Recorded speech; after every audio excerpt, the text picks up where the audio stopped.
The Gardener's Year by Karel Čapek. Introduction by Verlyn Klinkenborg.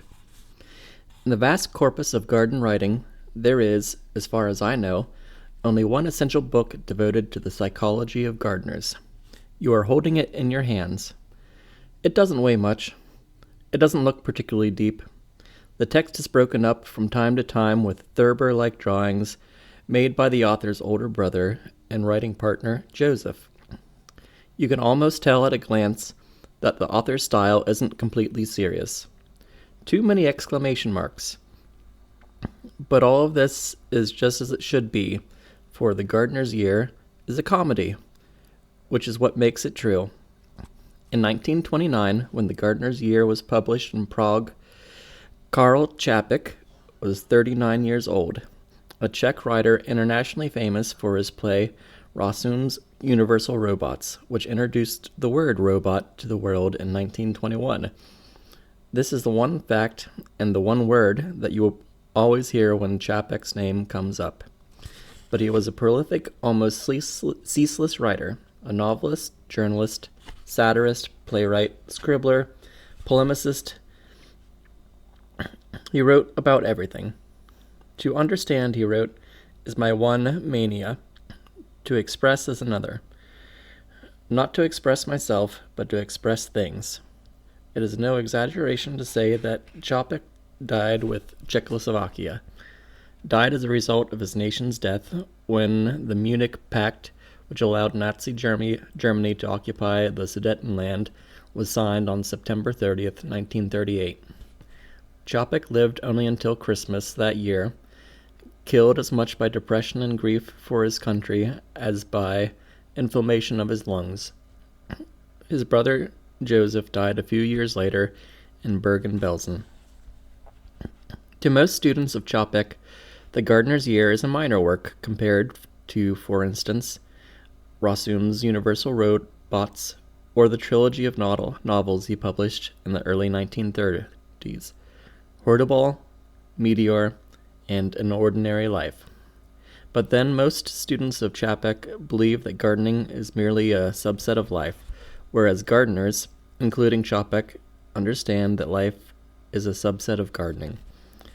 Much of the comedy in this ironic little book is the comedy of the petty tyrant, the man or woman who takes up a spade one morning, falls in love with gardening, and then assumes that the world, and especially the weather, will organize itself in harmony with his new obsession.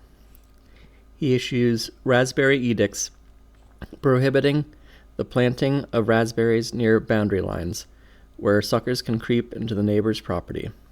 He utters prayers that leave nothing to divine will, that there may be plenty of dew and little wind, enough worms, no plant lice and snails, no mildew, and that once a week thin liquid manure and guano may fall from heaven. Amen. Naturally, nothing goes smooth for this kind of gardener. He is beset with advice intended for people with far more money and far more land, as well as servants and pergolas, and a Denic loam. The gardening books fire well over his head. For this gardener, every season is a struggle between titanic desire and a slim urban garden plot with room for just one more perennial. Every day witnesses another battle between clockwork behavior of an ideal gardener and the twitchings of this utterly human morsel of flesh. He looks at the Matterhorn and thinks, if only I had this mountain in my garden, and this bit of forest with its enormous trees, and this clearing with the stream here, or perhaps this lake. He believes that gardeners are always neglected because after a cloudburst, the newspapers fail to mention that it has caused heavy damage, especially to the lilies, or it has ruined Papaver orientale. Čapek's recurring obsession is soil. Brief as The Gardener's Year is, it can be read as a treatise on the immodest and inexhaustible desires aroused in the gardener's mind just by thinking about dirt. Again and again, the reader comes upon Homeric catalogues that list the ingredients in good garden loam, including dung, manure, guano, leaf mold, sods, hummus, sand, straw, lime, kainit, Thomas's powder, baby powder, saltpeter, horn, phosphates, droppings, cow dung, ashes, peat, compost, water, beer, knocked out pipes, burnt matches, dead cats, and many other substances. Čapek cannot restrain himself on the subject. In cultivated soil, he notes anything may be found, including broken dishes, nails, wire, bones, Hussite arrows, silver paper from slabs of chocolate, bricks, old coins, old pipes, plate glass, tiny mirrors, etc. The question of garden soil is ultimately a moral one for him. Some soils are beautiful in richness and consistency, while others are ugly as the coldness, callousness, and malice of the human souls. There's nothing funny about that last phrase, nothing to leaven its grim assessment of humanity. When it comes to the ingredients that go into the loam of humanity's character, the Prague of 1929 is no different from wherever and the whenever you happen to be reading this book. What sets Čapek apart as a garden writer is his willingness to look beyond the inherent asceticism of gardening, beyond the specialization and technicality that overcome what he calls the serious maniacs, beyond even the solace of growing plants.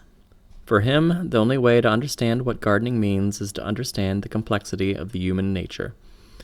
Gardeners love to talk and write as though, in their passion, they were merely seconding the benign impulses of God or nature. Čapek is one of the rare garden writers, Henry Mitchell is another, who possesses a more urbane idea of what is really going on. Čapek's gardeners are only rarely as laudable as they would like us to think they are. That's what makes them, and us, laughable. Their legs get in the way, and their rumps stick high out of vegetable patch. Their autumn begins in March with the fading of the first snowdrop, and the spring begins in October, the month of underground germination and sprouting, of hidden growth, of swelling buds. They forget to look at their gardens until they lie buried in snow. They regret time, but they love what its passing does for the growth of trees. They see only what happens on the surface of the garden, which blinds them to the true hope that gardens nourish and to the fact that the garden is always a metaphor for what is most human in us. If we could only see that secret swarming of the future within us, Čapek writes, we should say that our melancholy and distrust is silly and absurd, and that the best thing of all is to be a living man, that is, a man who grows.